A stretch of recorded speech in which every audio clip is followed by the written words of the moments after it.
Welcome to Crystal Gold Mine in Kellogg, Idaho. Let's step through the old portal here and go way back in time. Be careful coming through.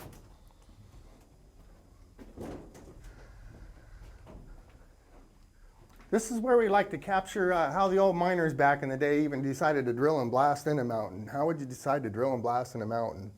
South Fork of the Coeur d'Alene River is on the other side of the I-90 freeway. Back when this was being done, imagine hardly anybody around, a lot of wilderness and the river just flowing through the valley.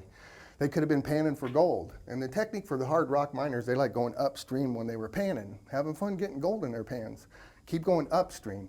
All of a sudden, the source of gold stopped. Going upstream like that, where the source of gold stopped, possibility where that gold could be coming from, so they use that as a reference and start drilling and blasting in the mountain. More than likely, it was visible quartz out here, because gold originates in quartz rock. Not all quartz has gold, but when the miners came in here, this is what they were hoping to find.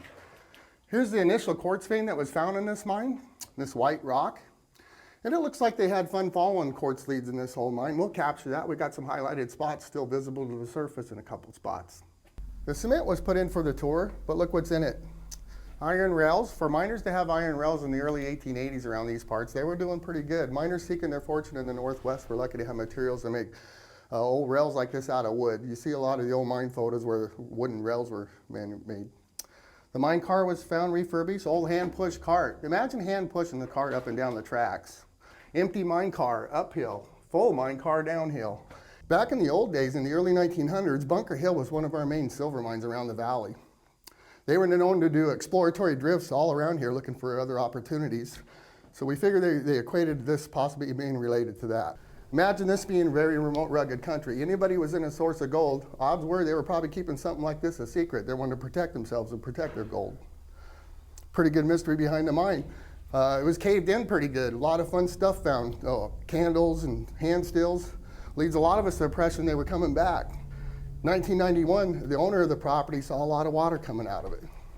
Hoping to tap into spring water for drinking like a lot of folks like to do, him took a backhoe and started digging at the hill. And that happened in 1991. Then comes along a retired miner by the name of Bill Lane. Grew up in Butte, Montana. He was a gyppo miner like my grandfather and other friends and family. A gyppo miner is a nickname we call the contract miners that drill and blast for the mines. The same name was for the contract loggers and stuff. They just bid on different jobs and travel.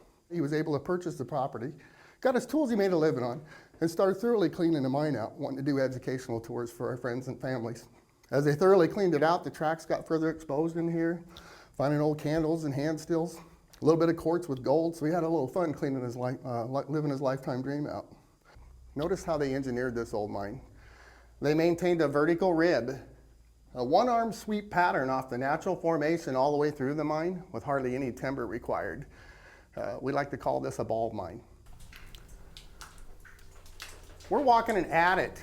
The entrance of a mine from portal to ceiling, usually you don't have an opening at the other end. So the main horizontal entrance like this to a mine is referred to as an adit. I see that in crossword puzzles quite a bit. It also allows the water to drain out back in the day. This is called a crosscut drift. That's a known technique to explore out and actually try to find a better source. When we're drilling and blasting underground, excavating, when the miners are doing that, that process is called stoping. So when they don't pan out or something, a lot of times they're backfilled for miner safety. Or if they're structurally sound, like this slip in here, that's natural hard rock and they're safe, they're taken advantage of for some kind of room, storage or even a lunch room, because it takes too long to get miners way back outside. And so it's called a stope. This is why Bill and Judy named it the Crystal Gold Mine, for what was found growing in here. They're kind of fun crystals. They're getting longer further with the extra moisture. People refer to these as bacon crystals. They look like strips of bacon as they grow. And actually, if you could come right over here and stand where my light's circling, I'd like to keep you back in time and keep your technology away from you, because they didn't have technology like we have it today. They didn't have flashlights, they didn't have electricity for lamps, they didn't have anything. And what's really fun is to wave your hand in front of your face because you can't see it move. We could be in here for hours, you'd never adjust to it. Imagine trying to find gold back in the old days with no technology like we have today. Okay. This is called a miner's candlestick holder. The blacksmiths made these. You see different shapes and sizes depending on how they were made. And they'd stick them between the rocks like that when they were working. And that's what was found in the mine, as candles, which is quite something. What I mean by that is actually back in the day, imagine nobody around, no resources or anything close by, days travel at least to go get supplies. If you were in these mountains back in the day trapping or prospecting, you were probably using grease lamps. Any form of grease you could come up with creating a grease lamp. So having candles is pretty good evidence of doing good. And I'm packing a spare like they did, not easy to come by. They'd want to go through great lengths to conserve it. And they were using a wood match because they didn't have these fun lighters like we have today. Imagine working in the old days with no technology, using a grease lamp or a candle to find gold. We do adjust after a while. Again, they'd want to conserve them as much as possible. Not easy to come by.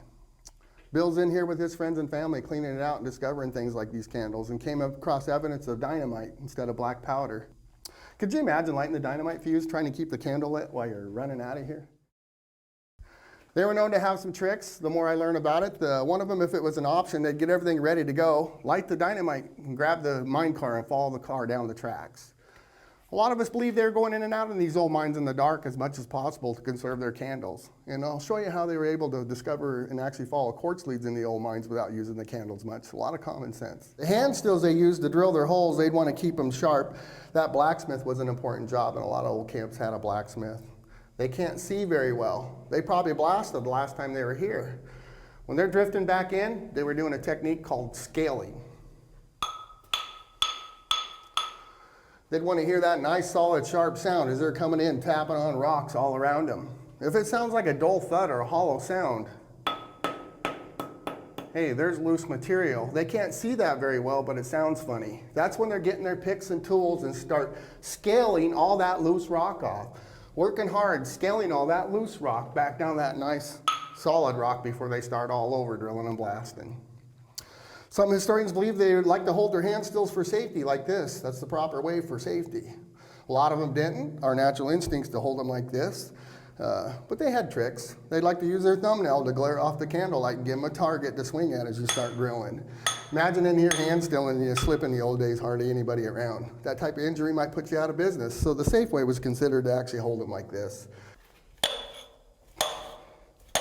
They'd hit it, turn it a quarter of a turn, hit it, turn it a quarter of a turn, and that's how they drilled that hole in candlelight. That quarter of a turn like that is really important to maintain the round hole because these hang up easy if you don't do it that way. This is called a starter drill. They start them with the short ones, move on to longer hand stills. Keep single jacking, quarter of a turn, drilling holes all day. Some historians actually believe at this point, they blow out their light source to conserve them and finish drilling holes in the dark. This is called a miner spoon. Miner spoons used to go in the hole, clean out all the drill cuttings and make room for the explosives. There was probably no assayer's office yet. They didn't have no geologists on their team. They were known to have tricks. They'd like to clean them out and save all their drill cuttings in their pans or any container. That way when they're going outside in the daylight, they could see what kind of rocks they're drilling in, and that's how they navigated in the mountains looking for gold back in the day. On the left-hand side of the rib, we got the mineral iron coming through. So it's fun to capture the minerals in this mountain that captures our industries. That's what iron looks like when it rusts. We got that orange iron coming through. On the right-hand side, this gets a lot of photos. We got some purple smithsonite forming over the calcite like that. All this smithsonite you're seeing in this mountain, in this old mine, is named after James Smithson, the founder of the Smithsonian Institute. He was quite a mineralogist and chemist back in the day. We keep this one covered up. It's really fragile and actually quite rare to see. This really captures how we became one of the world's largest producers of silver and recognizes the Silver Valley in Idaho. Grayish black material. Notice this one right here, it's got little wires coming out of that. That's wire silver. What's exciting about wire silver, it's almost pure silver. Very high grade ore body of silver in these mountains. To have that represents our industry and history. If you were here prior to the 1884 in these mountains prospecting, that was barren waste. There was nothing they could do with silver yet. Price of silver wasn't there. Nobody around, no place to process it. They would have had to go through great lengths to get the concentrate way east down to San Francisco, south. So all they were after was the gold back in the day prior to 1884 in the valley. We got a couple spots here. Please don't pick at them. They're good for education. We'd like to let you rub on them for fun. Let's kind of rub on the soft yellow stuff that's embedded in the quartz vein here. It's nice, smooth, soft yellow stuff. Probably got a little silver in it. It's not as yellow as you'd like to see it. It's nice and smooth from rubbing on it. You go a little place little further up here. Here's another big chunk that we rub on. This one's got shelling, cubicle shape, structure, sharp edges. That cubicle shape and structure identifies brittle material. That bright brittle stuff will get you. All that glitters is usually not gold. Quite the interesting quartz vein that's still in here that nobody came back to, whoever they were, for some reason.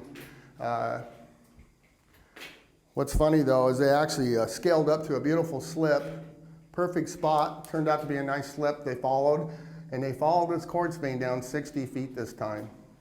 And there's a ladder they built out of trees down in there, preserved from the cold water. Old little ladder built out of trees. They stoled up next to it with timber. We figure it goes down 60 feet. Nobody's ever been to the bottom of it. This was the hoist bucket that was found. It used to be a bucket anyways. Don't know where the metal rings that hold them old sides in or something. That used to be the bottom and it's the sides. And then they had to deal with water, obviously. It wasn't full like this, but they had to contend with the water while they were mining in here. That's why they like going downhill like this. This one caused a lot of discussions with the historians we've been involved with. Pretty fun discussions, the old wood plug in this hand pump. Imagine coming in here having somebody pump that, let it, the siphon action, let it drain. Unique thing about this hand pump, it was very expensive and hard to come by. Even if it was related to exploratory drift or the old days, it shouldn't have been left in here. One of the theories is to blast the hillside in, go back to get family, hoping to come back to Idaho territory and homestead with a possible beautiful future to raise your family. Didn't make it for health reasons. They didn't know, and we've learned from them over the years, the average lifespan for a miner doing old mining like this back in the day was known to be 5 to 8 years once you started, especially the old Widowmaker drills with the compressed air and no water flow, which was no evidence. It looks like hand stilling in here. Mad Hatter's disease, using mercury to separate the gold out of the material, so they could have had health problems. So even though we still have a true mystery behind the mine of who actually factually did this, what the mine does for us today, and continues to do that, is since 1997, it's been educating folks on the true old ways of how things got started around these parts.